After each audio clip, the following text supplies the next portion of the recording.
ఇటీవల కాంగ్రెస్ పార్టీ నుంచి మీరు రాజీనామా చేయడం జరిగింది. అసలు ఎందుకు కాంగ్రెస్ పార్టీ నుంచి బయటకు రావడం జరిగింది? ఏంటి అసలు ఏమి ఇష్యూ ఏంటి అసలు? నేను చెప్పిన వాళ్ళు కూడా మంత్రిగా ఉండడానికి వీల్లేదు. ఎవరున్నారంటే దిలీప్ కుమార్ ఉండాల్సిన అవసరం లేదు.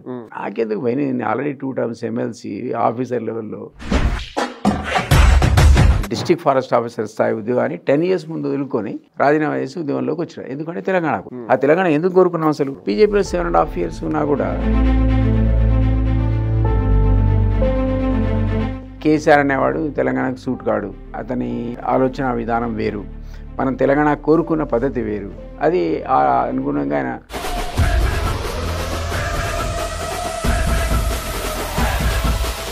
సరే పోనీ నాకు కార్పొరేషన్ చైర్మన్ ఇచ్చినావా లేదా అడ్వైజర్ ఇచ్చినావా? నన్ను ఏమి ఇవ్వలేదు. నేను అడిగినా అంటే మీరు ఎటువంటి హామీ లేకుండానే మీరు జస్ట్ లైక్ దట్. నేను ఒక తెలంగాణవాదిగా మీకు ఎట్లా అనిపిస్తుంది? నేను పదవి అడిగితే దిలీప్ కుమార్ పదవి అడిగిండు, ఇవ్వలేదు కాబట్టి కోపం వచ్చింది, పోయిండు అనొచ్చు. దేవుడు నీ పదవి సంగతి నాకు అపాయింట్మెంటే ఇవ్వకపోతుంది. అంటే ఇప్పటివరకు కలవలేదా సీఎం గారిని? నేను 6 సార్లు కలిసిన పోయి. ఎప్పుడైనా కారిడార్లో అసెంబ్లీలో అవకాశం ఉంటుంది కాబట్టి ఆయన నమస్తే సీఎం గారు అనగానే ఆగడం, అన్న బాగుండు అనడం, పోవడం. ఆయన మమ్మల్ని విలవకపోవడం. ఒక్కసారి ఎప్పుడో కష్టపడి ఢిల్లీలో కలిస్తే ఆయన కూర్చోమని కూడా అనలే కనీసం. మరి అంత ధైర్యం ఉందా రేవంత్ రెడ్డికి తీసేసి? నువ్వు మీడియా కెమెరా పట్టుకొని పోయి పబ్లిక్లో అడుగుపోయి కాంగ్రెస్ పరిస్థితి ఏందో, ఎక్కడో సంథింగ్ ఈజ్ రాంగ్ కదా. సరి చేసుకోకపోతే ఇట్లా కాంగ్రెస్ కనే అందరు కదా. ఇంత అనుభవం ఉన్నటువంటి వ్యక్తి ఒక సీఎం అపాయింట్మెంట్ ఇవ్వకపోతే పార్టీ మారడం అంటే ఏంటి అసలు? దిలీప్ కుమార్ మారిన ప్రతి సందర్భంలో కూడా ఎవ్వరు ఏ పార్టీ కూడా ఆయనకి ఏ పదవి ఇవ్వలే. కేసీఆర్కి వ్యతిరేకంగా గలమెత్తినటువంటి అందశ్రీ కానీ, గద్దర్ కానీ, కోదండరామ్ కానీ, ఆకునూరు మురళి, ఇట్లా చాలా మంది నేతలు. మీరు దిలీప్ కుమార్ గలమెత్తి ఎన్నేళ్ళు ఫైట్ చేసింది దిలీప్ కుమార్? వీళ్ళందరూ ఎన్నేళ్ళు ఫైట్ చేసి వీళ్ళందరినీ హక్కున చేర్చుకున్నారు. 2009 నుంచి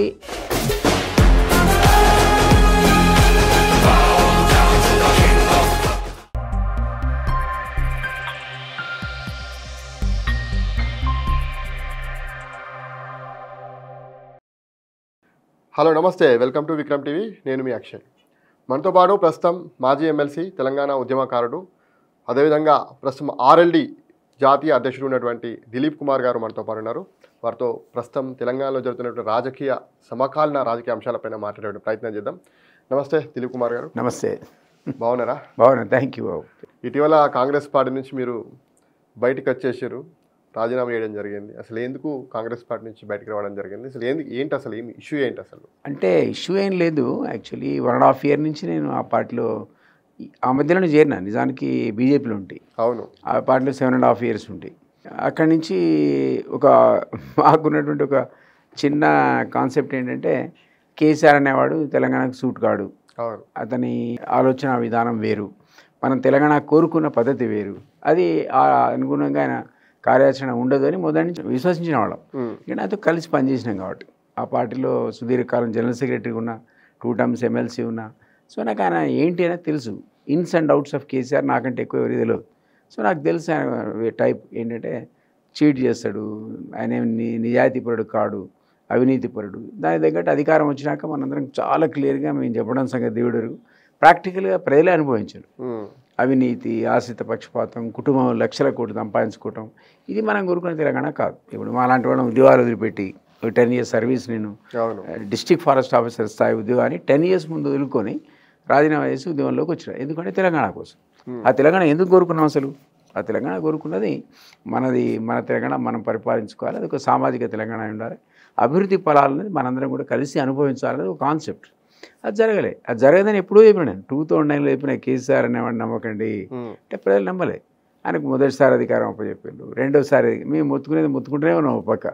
నేను ఎవరు బాధడు. సరే ఆ టైంలో మేము ఈయన తలకాయ నొప్పి ఎందుకు, ఈయన మనం ఎట్లా ఓడించలేమని చెప్పి ప్రజలు వాళ్ళే అర్థం చేసుకుంటారని బీజేపీ పోవాల్సిన పరిస్థితి వచ్చింది. బీజేపీలో 7.5 years ఉన్నా కూడా వాళ్ళు ఈయన గుట్టే స్థాయికి ఎదగలే. ఇక్కడ ఈ రాష్ట్ర స్థాయిలో ఆయన మొదటిసారి గెలిచిండు, రెండోసారి గెలిచిండు, మూడోసారి కూడా గెలిచే ప్రమాదం ఉండే అప్పుడు 2023.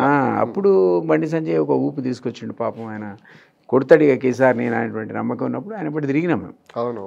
సడన్గా ఆయన తీసేసారు. ఆ కారణంగా ఎందుకు తీసేసిన ఎవరికి అర్థం కాలేదు, మాకు అర్థం కాలేదు, మీకు అర్థం కాలేదు, ఎవరికి అర్థం కాలేదు. తీయగానే ఏమైంది, ఆ పార్టీ కొలాప్స్ అయింది, గ్రాస్ రూట్ పడిపోయింది. ఇక దాంతో మాకు ఇక లాభం లేదు. అప్పుడు టాకు కేసీఆర్ 3rd time వస్తాడని.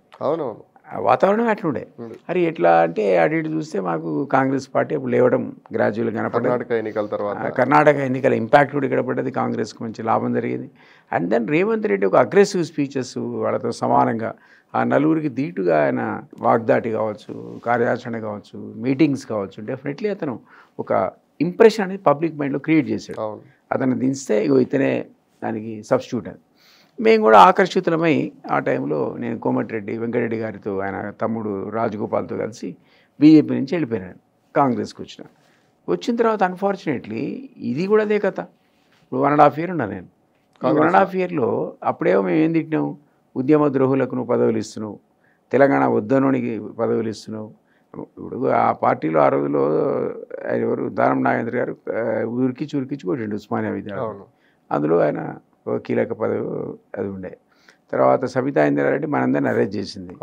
ఆమె హోమ్ మినిస్టరు. ఆమె పిల్లలు మళ్ళీ అరెస్ట్ అయ్యాను. టీఆర్ఎస్లో కూడా అరెస్ట్ కావాల్సిన పరిస్థితి అధికారులు ఉన్నప్పుడు. తెలంగాణ మనం తెచ్చుకుంటే కూడా అరెస్ట్ చేసే పరిస్థితి. నాయన నరసింహరెడ్డి ఆయన హోమ్ మినిస్టర్ ఉన్నప్పుడు మళ్ళీ మేము అరెస్ట్ అయినా కూడా బీజేపీలో ధర్నాలు ఇచ్చేసి. అక్కడ నాయన నరసింహరెడ్డి గురించి కాదు, సబితా ఇంద్రారెడ్డికి ఎట్లు ఇస్తూ ఆమె అంటే వ్యక్తిగతంగా నాకు గౌరవం, వారంటే నాకు అభిమానం కూడా. ఎందుకంటే ఆమె మంత్రి ఉన్నప్పుడు నేను కౌన్సిల్లో ఉన్నా.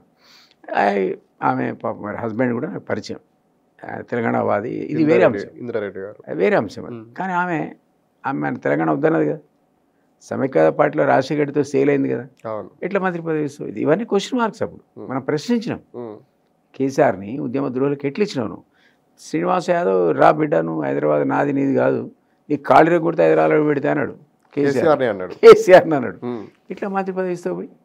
ఏమి నీ అవసరం ఏంటి? ప్రజలు నీకు అవసరం మెజారిటీ ఇచ్చిండ్రు తెలంగాణ ప్రజలు 60-64. ఇప్పుడు కాంగ్రెస్కి వచ్చినప్పుడు ఆయనకున్నాయి. నువ్వు శుభ్రంగా నీ పరిపాలన చేసుకొని తెలంగాణ ఎవడైతే కోరుకున్నాడో ఉద్యమకారుడో వాడికే పదవులు ఇచ్చినావు. తెలంగాణ ఆశయాలకు అనుగుణంగా నువ్వు పరిపాలించాల్సింది పోయి ఉద్యమ ద్రోహులకు పెద్దపీట వేసి మంత్రి పదవులు ఇచ్చి వాళ్ళతో లూటీ కూడా వాళ్ళతో చేయించి ఏనో లూటీ చేసే కార్యక్రమం మనం ఎవరో ఊహించలే. కాబట్టి మనకు కోపం వచ్చింది, బయటకు వచ్చినాం. మళ్ళీ ఉద్యమకారులుగా మాడితే కాంగ్రెస్ చేసే పరిస్థితి ఏంది? ఒక పక్క నేను ఢిల్లీలో తెలంగాణ ఎందుకు కావాలో ఇల్లు తిరిగి కరపత్రాలు అంటే, నాయకులు ఇళ్ళకి పోయి కరపత్రాలు అంటే, జయశంకర్ సార్ రాసిన ఒక బుక్స్ ఉంటాయి. Why Telangana should be given, still seeking justice అని ఒక బ్యూటిఫుల్ బుక్ రాసాడు సార్ జయశంకర్ సార్. మీకు తెలుసో తెలియదు కానీ ఎందుకు తెలంగాణ అనేది ఒక స్టిల్ సీకింగ్ జస్టిస్ అనే ఒక బుక్లెట్ మీ అందరిలో పోయి ఇష్టం ఢిల్లీలో. ఈయనేమో అందరి ఇళ్లకు మా బండి అయిపోయింది. మనం ఇప్పుడు బట్టి విక్రమార్క గారు పాపం ఇల్లు మాతో మా వెనకనే తిరిగి ఎందుకు తెలంగాణ ఇవ్వకూడదు పంచాడు. ఆయన నీకు ఉప ముఖ్యమంత్రి అబ్బాయి. ఇప్పుడు తెలంగాణ వద్దన్నవాడు ఇవ్వద్దని తిరిగినాడట ఉప ముఖ్యమంత్రి అట మనకు. ఈయన కూడా కేసీఆర్ తిట్టిన దేవుడు అంటే ఈయన కూడా అదే పరిస్థితి. ఇక్కడ అదే నీకు తుపాకులు పెట్టి కాల్చిన మన మంత్రి పోయి మేము ఆయన అడ్డుకుందామని జగన్ ఇక్కడి నుంచి నేను బయలుదేరితే తురులను పట్టుకొని ఆయన లోపలేస్తే సెల్ల రాత్రి 9 వెళ్ళిపెట్టి ఎంజిఎం వరిగెత్తి పాపం ఆ తుపాకి కాల్పులు జరిపితే 9 మంది ట్రైబల్ విద్యార్థుల కొనికి తల నుంచి పోయిన తుపాకి కాళ్ళ నుంచి పోయింది చేయించిపోయింది. వాళ్ళు పరామర్శించాల్సిన పరిస్థితి. ఎందుకు పోయి నీకు ఆమె మంత్రి? ఎవరు మంత్రి? కొండా సురేఖ మంత్రి కాదా? అవునా కదా? అసలు నోటి నిండా తెలంగాణ అన్నటువంటి పొంగులేటి శ్రీనివాసరెడ్డి పాప అనడానికి వీల్లేదైనా వైఎస్ఆర్ పార్టీ నుంచి గెలిచిండు, అది సమైక్యవాద పార్టీ, మనం తప్పట్లేం. మరి నీకెందుకు ఆయన అంటున్నా? ఇంకెవరు లేరా? అంటే మీరు కాంగ్రెస్ పార్టీలో చేరినటువంటి సందర్భంలో వినండి, నాకు తెలియదు కదా నువ్వు వీళ్ళందరినీ మంత్రులు పెట్టుకుంటావని. నాకెవరు కానీ నీ పార్టీలో నువ్వు ముఖ్యమంత్రి అవుతున్నావు వచ్చా నేను. పాప సీతక్కు ఉన్నది, ఆమె నక్సలైటే, భావజాలం మంచిదే. ఆమె ఏ పార్టీలు ఉండే? టీడీపీలో. నువ్వుతో పాటు నాతో పాటు పోరాటాలు లేదు పోయి ఆమె నీకు మంత్రి ఏంది అంటే? నేను అనేది తెలంగాణ ఉద్యమకారులు నీకు లేరా? నీ 65 మంది ఎమ్మెల్యేల్లో తెలంగాణ ఉద్యమం నుంచి పుట్టినవాడు ఎవడు లేడా? వాళ్ళకి ఇవ్వాలి కదా. ఇప్పుడు ఎక్స్పాన్షన్ గురించి 6 గురించి అంటున్నావు కదా, ఆ 6 సంగతి దేవుడికి ఉన్న 6 సంగతి ఏందో చెప్పి. ఇప్పుడు రేవంత్ రెడ్డి గారు కూడా ఉద్యమకారుడేనా? మరి ఆయన కాదు, ఆయనకు తెలంగాణ సోయి లేదు, ముఖ్యమంత్రిగా తెలంగాణ తెలియదు. కానీ మనం ఆ రోజు కొట్టగలిగేవాడు ఈయన ఒక్కడే అని చెప్పి ఈయనను పట్టుకొచ్చి మనం ముఖ్యమంత్రిగా మనందరం ఆదరించినాం. ఈ ప్రవర్తన మార్చుకోవాలి కదా. నువ్వు తెలంగాణ గురించి ఆలోచించడం మొదలు పెట్టాలి కదా. మొదలుపెట్టి ఎవరు పెట్టుకోవాలి? ఎవరైతే ఉద్యమకారులరో నిప్పుల కణిక లాంటి వాడు పట్టుకొచ్చి పెట్టుకోవాలి. దిలీప్ కుమార్ లాంటి వాళ్ళని పెట్టుకోవాలి. నేనే ఎమ్మెల్సీ కాదు కదా, ఎమ్మెల్యే కాదు కదా, నాకు అవకాశం ఇవ్వలేవు కదా. సరే పోనీ నాకు కార్పొరేషన్ చైర్మన్ ఇచ్చినావా లేదా అడ్వైజర్ ఇచ్చినావా? నన్ను ఏమి ఇవ్వలేదు. నువ్వు నేను అడిగినా ఇస్తే అంటే మీరు ఎటువంటి హామీ లేకుండానే మీరు జస్ట్ లైక్ దట్ నేను ఆ కేసీఆర్ మీద కోపంతో వచ్చినాను ఈ పార్టీలకు. నువ్వు ఆయనతో సమానంగా ఆయనకంటే ఎక్కువనే ఇంకా ఈయన తొక్కుంటూ వచ్చినట్టు మరి ఎంతమంది తొక్కిండు, మరి నన్ను కూడా తొక్కుతారో తెలియదు రేపు. కానీ తొక్కుంటూ వచ్చినట్టు మన నాకు తెలియదు. ఉద్యమకారులు కూడా తొక్కుంటూ వచ్చినట్టు ఇప్పుడు అనిపిస్తుంది నాకు. ఉద్యమకారులు కూడా తొక్కి వచ్చినట్టు ముఖ్యమంత్రిగా. నేనంటున్నా తెలంగాణ సోయితో నువ్వు పరిపాలిస్తే నేను చెప్పిన వాళ్ళు కూడా మంత్రికి ఉండడానికి వీల్లేదు. ఎవరున్నారంటే తెలుగు పనులాల్సిన అవసరం లేదు.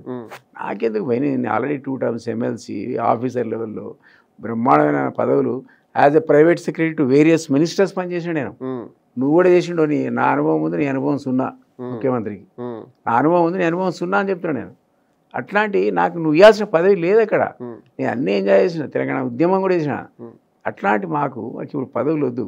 నేనేమంటే తెలంగాణ ఉద్యమ ఆకాంక్షలకు అనుగుణంగా 1200 మంది ఆత్మ బలిదానాలు చేసుకున్నాడు. నువ్వు చెప్పు నాకు, ఆ పిల్లాడు ఎందుకు కాల్చుకున్నాడు పోయి అంటే కమిషన్లు తీసుకోవడానిక? నీ మంత్రులు సేమ్ ఇదే కరప్షన్ కోసం పాల్పడి లూటీ చేయమని ఆ ప్రజాధనాన్ని, అందుకోసం చచ్చిపోయారు ఆ పిల్లలు. ఒక తెలంగాణవాదిగా మీకు ఎట్లా అనిపిస్తుంది? నేను పదవి అడిగితే దిలీప్ కుమార్ పదవి అడిగిండు, ఇవ్వలేదు కాబట్టి కోపం వచ్చింది పోయిండు అనొచ్చు. నేను ఇచ్చినావా నాక? నేను అడిగినా? నువ్వైతే నన్ను కేర్ కూడా చేయలేదు కదా.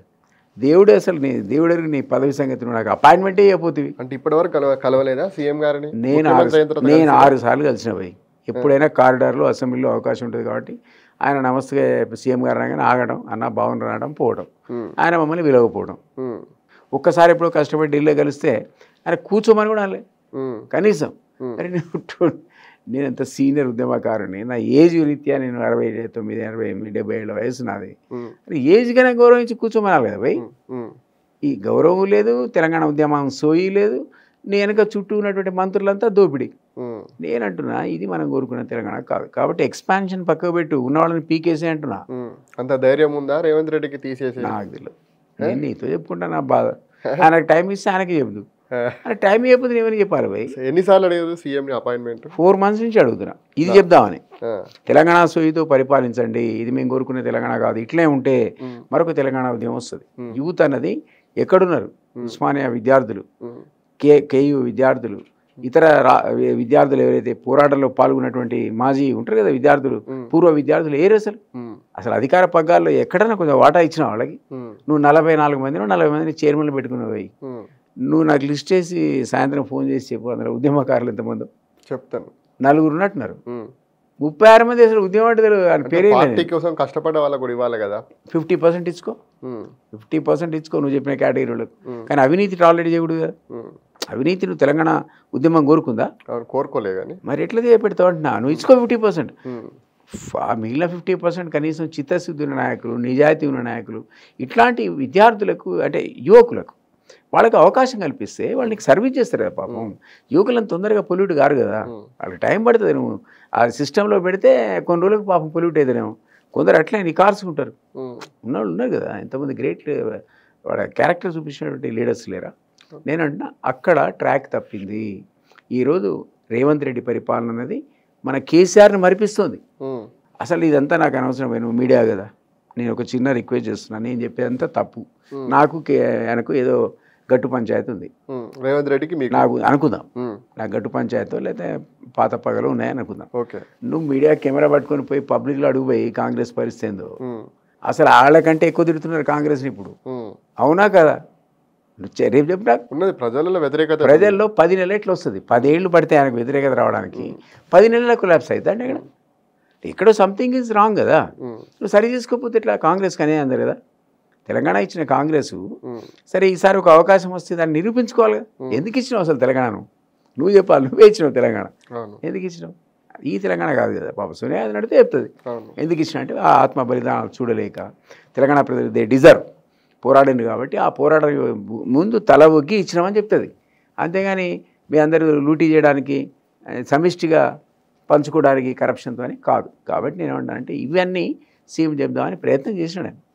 నాకు అవకాశం రాలేదు. ఎవరు సీఎం పిఏని అడిగారా? జయపాల్రెడ్డిని అడిగారా? డైరెక్ట్ సీఎంని అడిగినా సీఎం అనడానికి ఆయన మనకు యాక్సెస్ ఉండడు, ఫోన్ ఎత్తాడు ఆయన. సో ఇంకొక విచిత్రం ఏంటంటే సరే పర్సనల్ అదే అనకూడదు కానీ ఆయన జైలు నుంచి రాగానే ఆయన ఓటుకు నోటు కేసుల్లో మా ఇంటికి పాపం వచ్చిండు. ఒక 3 గంటలు నార కూర్చొని ఎందుకంటే కేసీఆర్ మీద కోపం, అరెస్ట్ చేసినప్పుడు కేసీఆర్. అవును. ఈ కేసీఆర్ చరిత్ర ఏంది అంటే నేను కేసీఆర్ చరిత్ర తెలిసినోడి కాబట్టి చరిత్రకారుడు కదా నేను. అవును. కేసీఆర్ చేతి మీద పుస్తకాలు రాసిన నేను. అవును. అపరిచితుడు అనే నా పుస్తకం 1,00,000 కాపీలు పోయింది. అవును. మీరు బీజేపీ ఫేమస్ బుక్ ప్రచురించారు కదా, ఫేమస్ బుక్, అపరిచితుడు ఫేమస్ బుక్. అయితే ఏంటి అసలు అని అంతలో అదే ఉందా, దాని వెనక ఇంకే ఉన్నాయని పాపం 3 గంటలు రాసుకున్నాడు. మా ఇంట్లో కాఫీ తాగాడు, టిఫిన్ తిన్నాడు, పోయాడు. అది సరిపోక మళ్ళీ తెల్లారొచ్చు, మళ్ళీ 3 గంటలు కూర్చున్నాడు, మళ్ళీ పుస్తకం చాలా సీరియస్ స్టడీ చేస్తాడు ఏదైనా, మళ్ళీ రాసుకున్నాడు 3 గంటలు. అదంతా పట్టుకొని పోయి ప్రెస్లో వాడుకున్నాడు నీ ఇచ్చిన ఇన్ఫర్మేషన్. అయిపోయింది కదా. అంటే నీకు నాకు పరిచయం అయితే కొద్దిగా ఎక్కువనే ఉంది కదా, ఇంటిమేసి పెరిగినట్టే కదా. నేనైతే నేను గౌరవించిన కదా, నువ్వేం కాదు, నువ్వు జైలు నుంచి వచ్చినావు, నేను ఎమ్మెల్సీ భయ్. మరి నేను గౌరవించి కూర్చోబెట్టుకొని రా బాబు నీకు అన్యాయం జరిగిందని చెప్పి నీకు ఇంత డాటా ఇస్తే నేను నీకు కనపడితే దిలీపన ఎప్పుడు వచ్చినావని నన్ను లోపల పిలుచుకోవాలి. ఇది ఎక్కడ సీఎం మీరు అర్థం కాదు.